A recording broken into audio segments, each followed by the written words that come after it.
What's up, board gamers? It's been a while since we've had any updates on the board gaming sort of community out there. We've talked about Gen Con this year and how they were eating their own over this weird awards they were giving out to people where they seemed to discriminate against Jewish people for their awards. And then Gen Con promptly kicked their own awards off site because of it. But that's the sort of board game industry in a nutshell. They are a small community of finger-pointing SJWs who cause a lot of problems for people. And it's been something that I've covered over the years. And now they're coming after this really awesome-looking Christian board game. I just found this, and I'm packing it all in because it looks freaking cool. But of course, the SJWs can't have that because anything Christian-themed just triggers them. They want Christianity stamped out. And they want us silenced on every front, and that's exactly what's going on here. So if you have not kind of seen everything that's going on with board gaming, which it exploded over the last 10 years, and then, of course, the SJWs got their slimy little hands into it, demanded all this stuff of different people, and have taken over things from influencers to the Board Game Geek website where everybody kind of tracks board games. It's been a real disaster, and this is just a new front on this. And it doesn't seem to be working, much like every other cancel attempt in 2024. People who just stand their ground and stand firm with values, stand for Christ, stand for God's kingdom, and just don't back down, you win. That's it, because we've already won, my friends. And this is an interesting thing today. We'll get into this in just a moment. My name's John Delarose. Please hit the like and subscribe button here. This is my Fandom Pulse, where I actually write up articles as well. I've got this in the description below, and I'm also a science fiction author. I've got an unabashedly Christian trilogy here. It's like a, what if Star Wars was Christian instead of like weird Eastern hokey religion? And so I did a trilogy here a few years back, and we're going to be revisiting this soon. It's been selling like hotcakes this last few months. Check it out. If you're a fan of Warhammer 40K, just action, adventure, fun, even if you're not a Christian, I 100% guarantee you'll love this. And thank you guys so much for checking it out. Like I said, it's a full trilogy on Amazon. You can get all of it today, and I will put that link in the description below for you, as well as the Deliverance Kickstarter that's going to be coming up. So thank you guys for reading. I appreciate you for being there. All right, Deliverance is just crushing it. And so $236,000, 1,500 plus backers. This game just looks awesome. And so I've gone through here. Basically, it's a dungeon crawler. So you've got movement points and things like that, and then you're rolling dice, and you play as angels fighting against demons, and it looks just phenomenal. So a lot of fun here. The little town of Fallbrook, once a haven of demons, the threshold of the apocalypse is doomed. Cataclysmic earthquakes have shaken the town to its very foundations. Despite the first victory of the angelic host over the darkness, a sinkhole in the wilderness just beyond the edge of town has revealed a castle old as time, uncovered a new threat, demons sworn to protect a secret rebellious sect, the Council of the Fallen. So pretty cool. What a nice plot. Gosh, I'd love to write some fiction of this. Sounds cool. So you've got all these different angels in here. These are new ones that they got. They have Saint Michael the Archangel in there in the first iteration of this, and it's pretty cool. It's actually got full like Bible verses in here. So it's a dungeon crawler game, which by the way is highly rated. I looked this up, and if you look at this game here.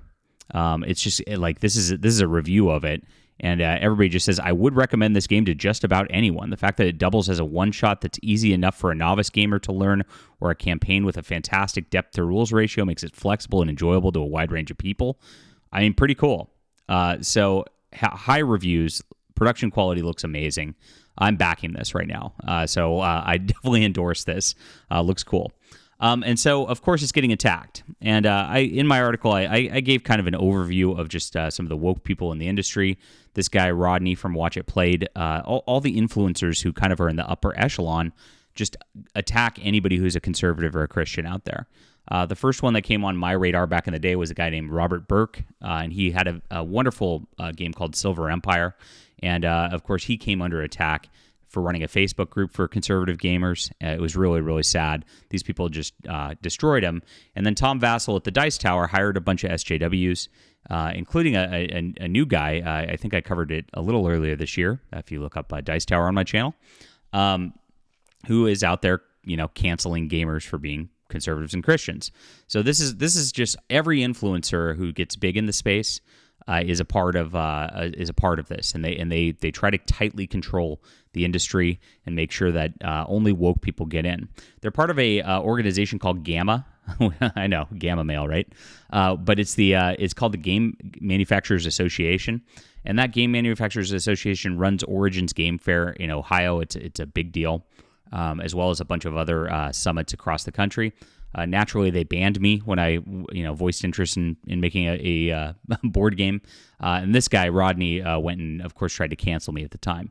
It's all because they don't like my YouTube content because I call out their political nonsense. Now, board gaming should be like a family hobby. I like to play it with my kids and get them off video games and things like that, get them off screens. It's something that you can do together, and usually, it's hard to like push any weird narratives in it, but they try to these days. And so they want to co-opt it and change it into a blue-haired weirdo sort of situation. Now, what happened was, as Deliverance starts to get its new Kickstarter out for the second edition, naturally, like there starts to be rumbling about how it's problematic, right? And they start attacking. And this is a board game influencer out there who has a small channel, and I'm pretty sure this is a dude wearing a dress, pretending to be a lady, from what I could tell. Alessandra, fake name. And you can see, like, this person, like, if you get into their link tree and all that, not safe for work, OnlyFans. So, yeah, it's sad. And we want this person to repent and, of course, accept Jesus Christ. That's the goal here. We don't want any harm to befall them. It'd be nice if he changed his ways and actually got to a point where he was, on the side of right. So in this video on the game, is it problematic? You could tell, immediately anybody using that word is going to go crazy. It starts going into the cards of the game and gets really upset immediately because one of the cards, there's sin cards that cause troubles. One of them, sexual immorality, and goes on this giant rant about how sexual immorality is not real, that anything between consenting adults is good. And it's like, what? You're playing a Christian board game. Like, do you not understand this? That's purity is a large, important tenet of Christianity. And when you claim that purity isn't real, it's really weird. But then you see that this person does OnlyFans and stuff like that, and you could tell that, obviously involved in some bad stuff and does not want to admit that kind of lifestyle is a bad thing.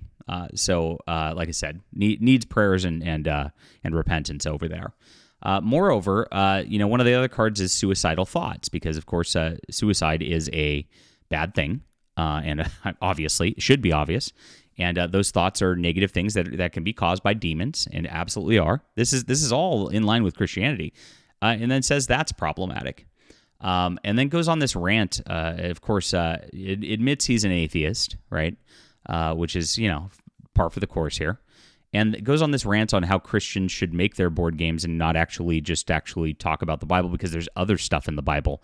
It's like, and of course, it mocks the Bible in the process. There's talking snakes and burning bushes. Like that's a crazy thing rather than admitting that miracles happen, right? And so this person can't handle the theme of the game, can't handle the fact that Christians exist. And if you go into their comments, he says like, a lot of people out there are saying this is crazy immediately. Nobody. LGBT plus militant. Let me tell you about this game based on religion I'm diametrically opposed to. Can you believe how offended I got? Oh, and no one from the game team expressed how good it is to be LGBTQ, blah, blah, blah, blah, blah. They don't know. Don't they know to be just as wrapped up in my sexuality as I am to make me feel better about my life? Where do they get off? Clickbait much. Yeah, there's really nothing offensive about this game. And so that's the deal. And so this person tries to pretend to be reasonable and rational about this in a 10-minute, 20-minute video, like trying to cancel this person, say how problematic the board game is.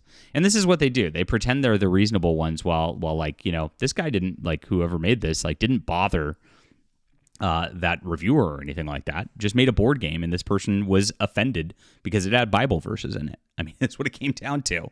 From what I can tell, this guy is not out there like much of a. I mean, he's a Christian and he wants to promote Christian things, but he's not like a political activist or anything like that. It's just a normal guy who loves dungeon crawler board games. Loves the Bible, wanted to put Bible verses in there, doesn't want to be confrontational or anything like that. It's not like my channel here. And that's it. And so, we like people who are just good Christians doing good content. And so definitely wanted to highlight this today. Very sad that these people just can't allow us to just exist. They always say that we can't allow them to just exist, but they can't allow us to just exist, as you can see.